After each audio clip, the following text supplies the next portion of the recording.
Chapter 5. Eve stumbled into her apartment at nearly 1 a.m. Her head was ringing. Mavis's idea of dinner on her night off had been to take in a rival club. Already aware she would pay for the evening's entertainment in the morning, Eve stripped on the way to the bedroom. At least the evening out with Mavis had pushed the Towers case out of her mind. Eve might have worried she had no mind left, but she was too exhausted to think about it. She fell naked and face down on the bed and was asleep in seconds. Eve woke, violently aroused. It was Rourke's hands on her. She knew their texture, their rhythm. Her heart tripped against her ribs, then bounded into her throat as his mouth covered hers. His was greedy, hot, giving her no choice, really no choice at all but to respond in kind. Even as she fumbled for him, those long, clever fingers pierced her, diving into her so that she bowed up into the frenzy of orgasm. His mouth on her breast, sucking, teeth scraping. His elegant hands relentless so that her cries came out in whimpers of shock and gratitude.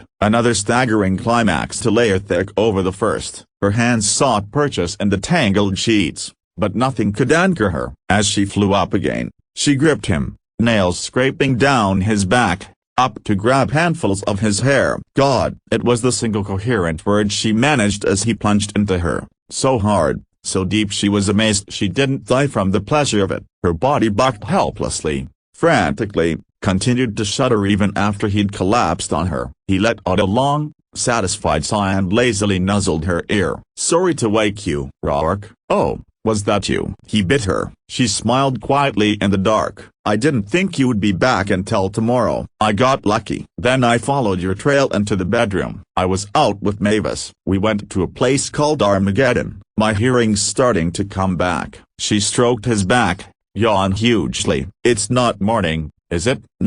Recognizing the weariness in her voice, he shifted, gathered her close against him, and kissed her temple. "Go to sleep, Eve." "Okay." She obliged him in less than 10 seconds. He woke at first light and left her curled in the middle of the bed. In the kitchen, he programmed the auto chef for coffee and a toasted bagel. The bagel was stale, but that was to be expected. Making himself at home, he sat by the kitchen monitor and skimmed through the paper to the financial section. He couldn't concentrate. He was trying not to resent the fact that she'd chosen her bed over their bed, or what he wanted her to think of as their bed. He didn't begrudge her the need for personal space. He understood well the need for privacy, but his house was large enough that she could have appropriated an entire wing for herself if she wanted it. Pushing away from the monitor, he paced to the window. He wasn't used to this struggle, this war to balance his needs with someone else's. He'd grown up thinking of himself first, and last. He'd had to, in order to survive and then to succeed. One was every bit as important to him as the other. The habit was difficult to break, or had been, until Eve. It was humiliating to admit, even to himself, that every time he went away to see to business, a seed of fear rooted in his heart that she would have shaken herself loose of him by the time he returned. The simple fact was, he needed the one thing she had refused him, a commitment. Turning from the window, he went back to the monitor and forced himself to read. "Good morning," Eve said from the doorway. Her smile was quick and bright, as much from the pleasure of seeing him as from the fact that her trip to Armageddon didn't have the consequences she'd feared. She felt terrific. "Your bagels are stale."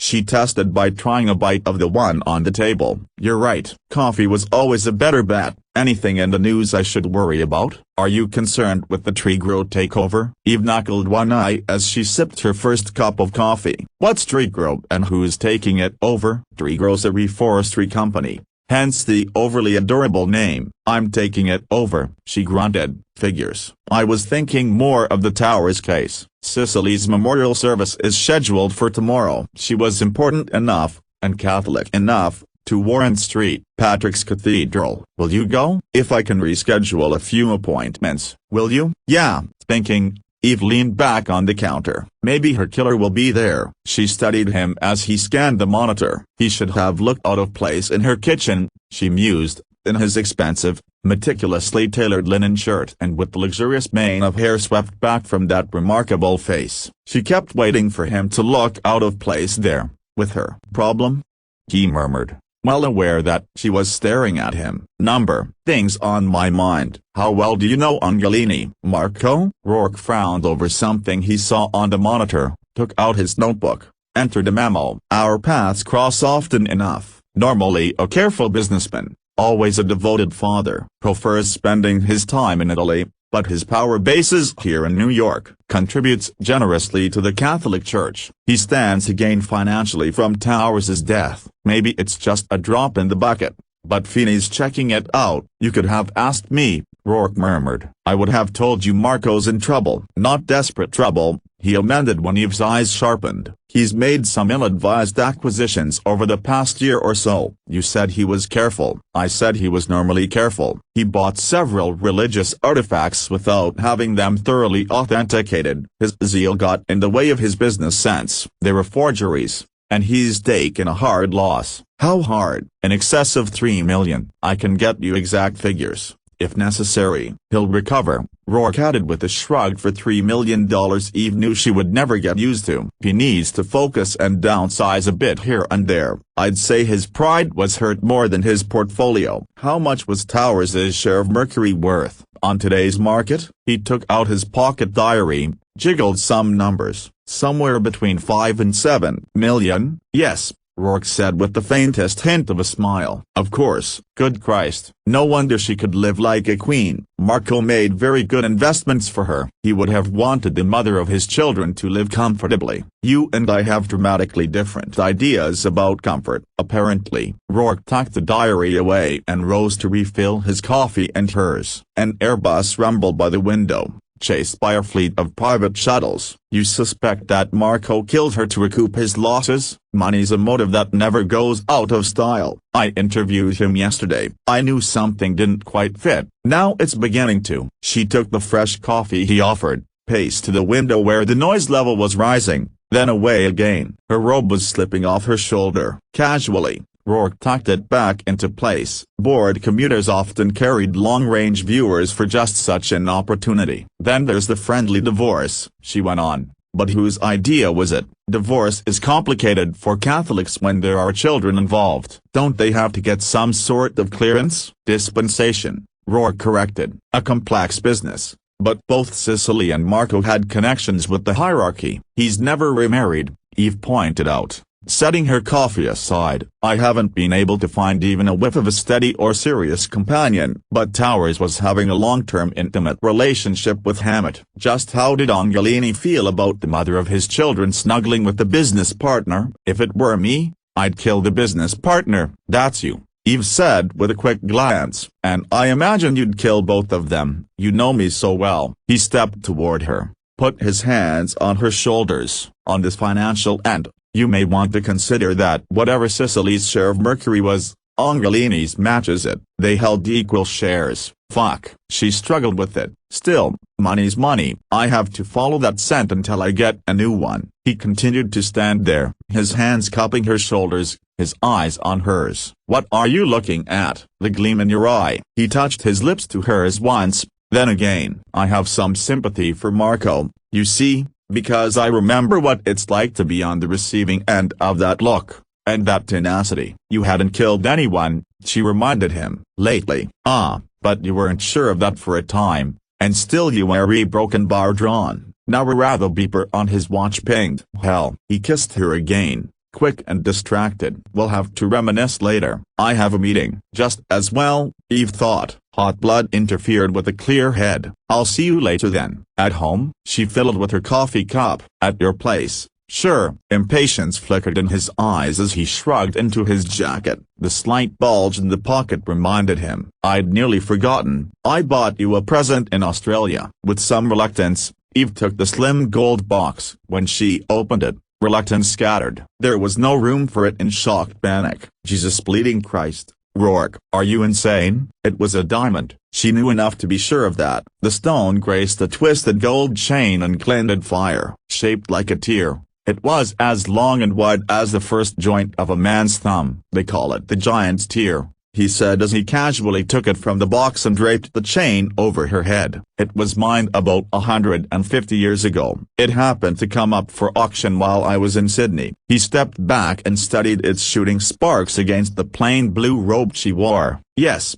it suits you. I thought it would. Then he looked at her face and smiled. Oh, I see you were counting on Kiwi. Well, perhaps next time. When he leaned in to kiss her goodbye, he was brought up short by the slap of her hand against his chest. Problem? This is crazy. You can't expect me to take something like this. You do occasionally wear jewelry. To prove his point, he flicked a finger at the gold dangling from her ear. Yeah, and I buy it from the street stall on Lex. I don't, he said easily. You take this back. She started to pull at the chain, but he closed his hands over hers. It doesn't go with my suit, Eve. The gift is not supposed to make the blood drain out of your cheeks. Suddenly exasperated, he gave her a quick shake. It caught my eye, and I was thinking of you. Damn you, I always am. I bought it because I love you. Christ Jesus, when are you going to swallow that? You're not going to do this to me. She told herself she was calm,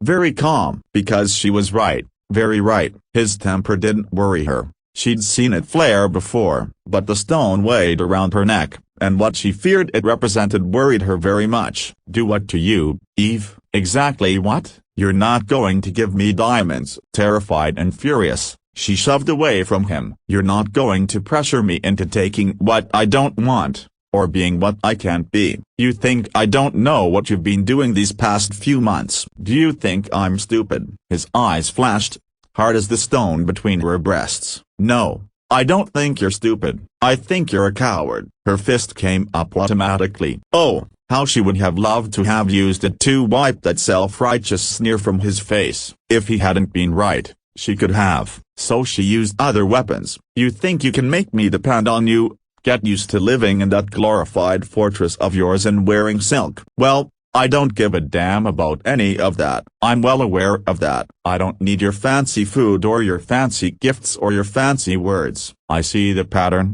Rourke. Say I love you at regular intervals until she learns to respond. Like a well-trained bet. Like a bet, he repeated as his fury froze into ice. I see I'm wrong. You are stupid. You really think this is about power and control? Have it your way. I'm tired of having you toss my feelings back in my face. My mistake for allowing it, but that can be rectified. I never no, you never, he interrupted coolly. Never once risked your pride by saying those words back to me. You keep this place as your escape hatch rather than commit to staying with me. I let you draw the line, Eve, and now I'm moving it. It wasn't just temper pushing him now. Nor was it just pain. It was the truth. I want all, he said flatly, or I want nothing. She wouldn't panic. He wouldn't make her panic like a first-time rookie on a night run. What exactly does that mean? It means sex isn't enough. It's not just sex. You know, and no, I don't. The choice is yours now and it always was. But now you'll have to come to me. Ultimatums just piss me off. That's a pity. He gave her one long last look. Goodbye, Eve. You can't just walk away. Oh yes. And he didn't look back. I can. Her mouth dropped open when she heard the door slam. For a moment she simply stood, rigid, the sun glinting off the jewel around her neck. Then she began to vibrate. With fury, of course, she told herself, and ripped the precious diamond off to toss it on the counter. He thought she would go crawling after him, begging him to stay. Well, he could go on thinking that into the next millennium. Eve Dallas didn't crawl, and she didn't beg. She closed her eyes against a pain more shocking than a laser strike. Who the hell is Eve Dallas? She wondered. And isn't that the core of it all? She blocked it out. What choice did she have? The job came first. Had to come first. If she wasn't a good cop, she was nothing. She was as empty and as helpless as the child she had been, lying broken and traumatized in a dark alley in Dallas. She could bury herself in work, the demands and pressures of it. When she was standing in Commander Whitney's office, she was only a cop with murder on her hands. She had plenty of enemies. Commander, don't we all? His eyes were clear again, sharp. Grief could never outweigh responsibility. Feeney's ran a list of her convictions. We're breaking them down, concentrating on the lifer's first A family and known associates. Someone she put in a cage for the duration would have the strongest revenge ratio. Next down the line are the uncorrected deviants. Odds sometimes slip through the cracks. She put plenty away on mental, and some of them are bound to have crawled their way out. That's a lot of computer time, Dallas. It was a subtle warning about budgets, which she chose to ignore. I appreciate you putting Feeney on this with me. I couldn't get through it without him. Commander, these checks are sob, but I don't think this was an attack on the prosecutor. He sat back, inclined his head, waiting. I think it was personal. She was covering something. For herself, for somebody else. She zapped the A-Link recording. I read a report. Lieutenant, are you telling me you believe prosecuting attorney Towers was involved in something illegal? Are you asking me as my friend or as my commander? He bared his teeth before he could control himself. After a short internal struggle, he nodded. Well put, Lieutenant. As your commander, I don't know if it was illegal. It's my opinion at this stage of the investigation that there was something on that recording the victim wanted kept private. It was important enough to have her get dressed and go out again into the rain to meet someone. Whoever that was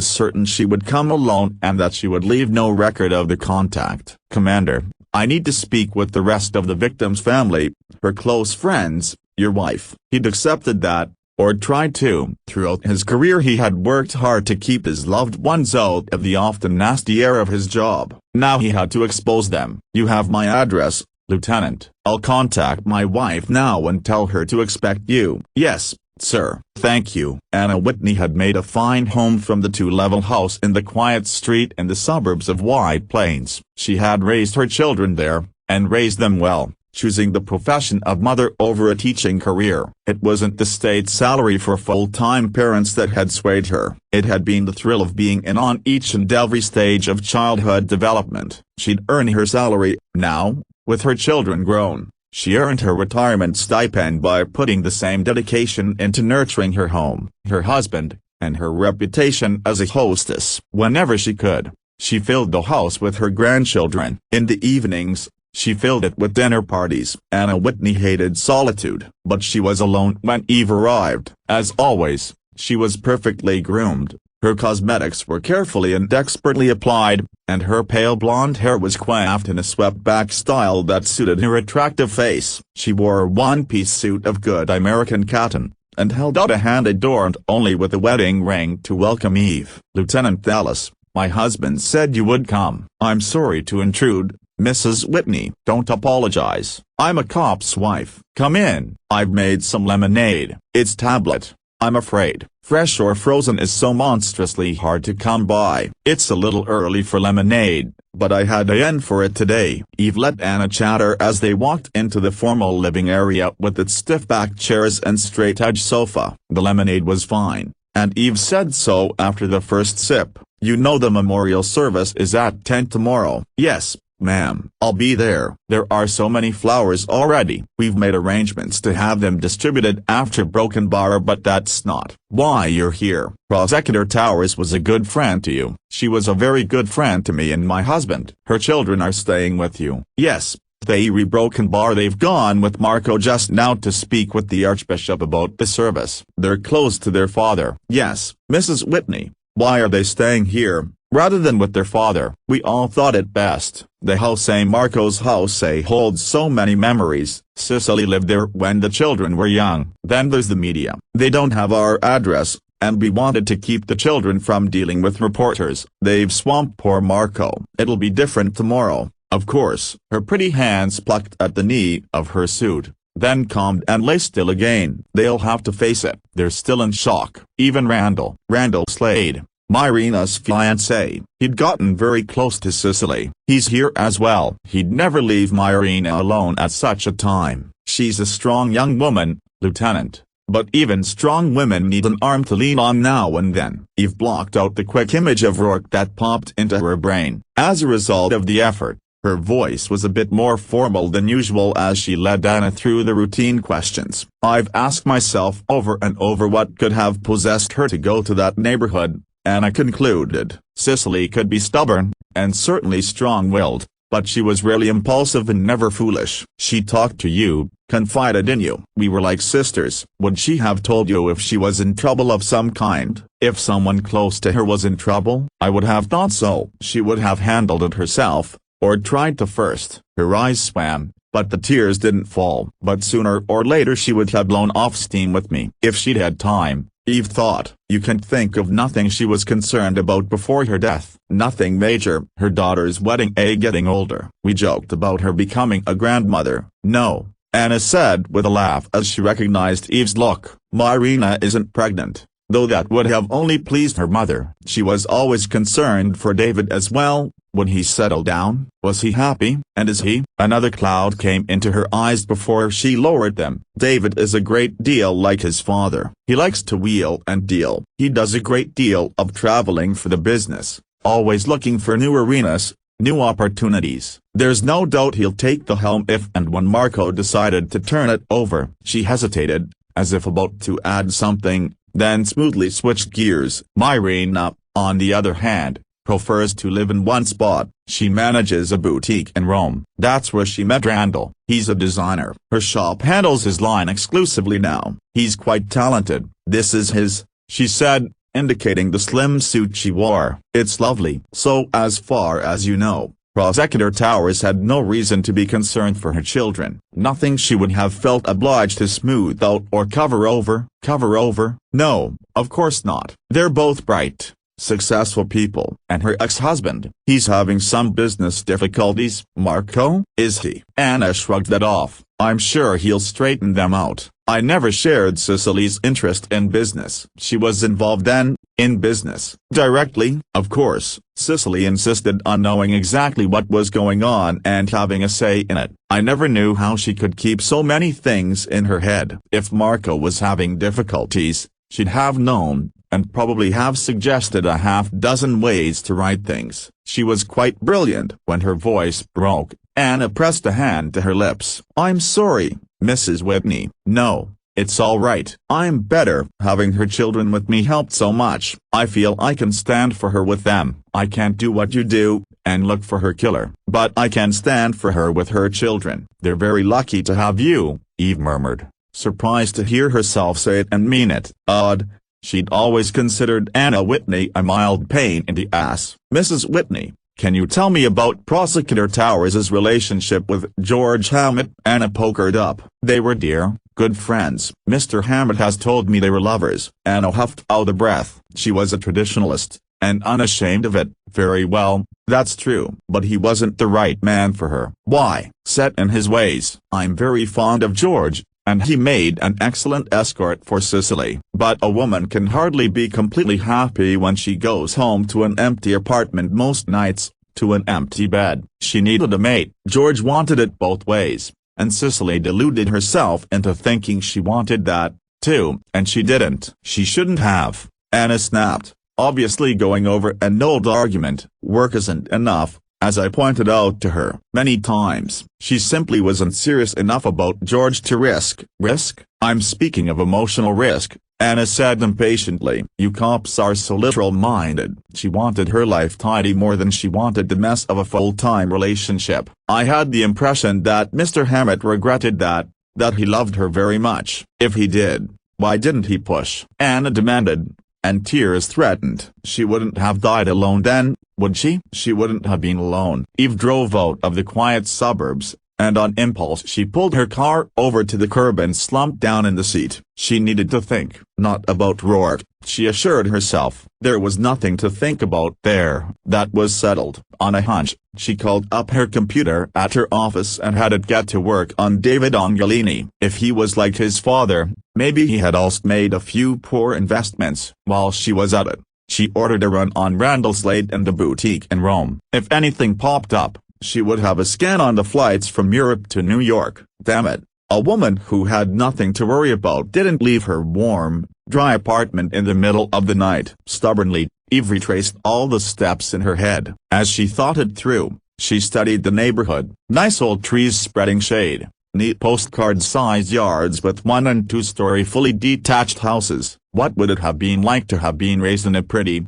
settled community? Would it make you secure, confident, The way being dragged from filthy room to filthy room, from stinking street to stinking street made her jittery, moody. Maybe there were fathers here who snuck into their little girls' bedrooms, too. But it was hard to believe it. The fathers here couldn't smell of bad liquor and sour sweat and have thick fingers that pushed themselves into innocent flesh. Eve caught herself rocking in the seat and choked back a sob. She wouldn't do it. She wouldn't remember. She wouldn't let herself conjure up that face looming over her in the dark, or the taste of that hand clamping over her mouth to smother her screams. She wouldn't do it. It had all happened to someone else. Some little girl whose name she couldn't even remember. If she tried to, if she let herself remember it all, she would become that helpless child again and lose Eve. She laid her head back on the seat and concentrated on calming herself. If she hadn't been wallowing in self-pity, she would have seen the woman breaking the window at the side of the modified rancher across the street before the first shard fell. As it was,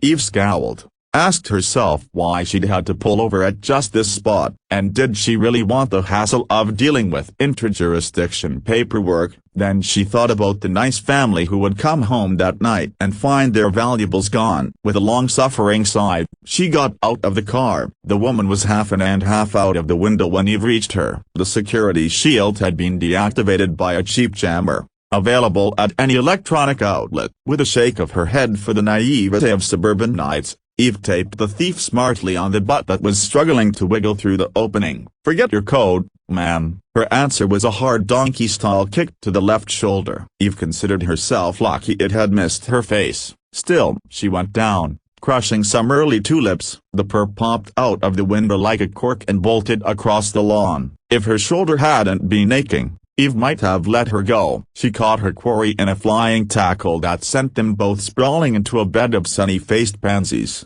"Get your fucking hands off me, or I'll kill you." Eve thought briefly that it was a possibility. The woman outweighed her by a good 20 pounds. To ensure it didn't happen, she jammed an elbow against the woman's windpipe and dug for her badge. "You're busted." The woman's dark eyes rolled in disgust. "What the hell's a city cop doing here? Don't you know where Manhattan is, asshole?" "Looks like I'm lost." Eve kept her elbow in place, adding just a little more pressure for her own satisfaction while she pulled out her communicator and requested the closest suburban cruiser.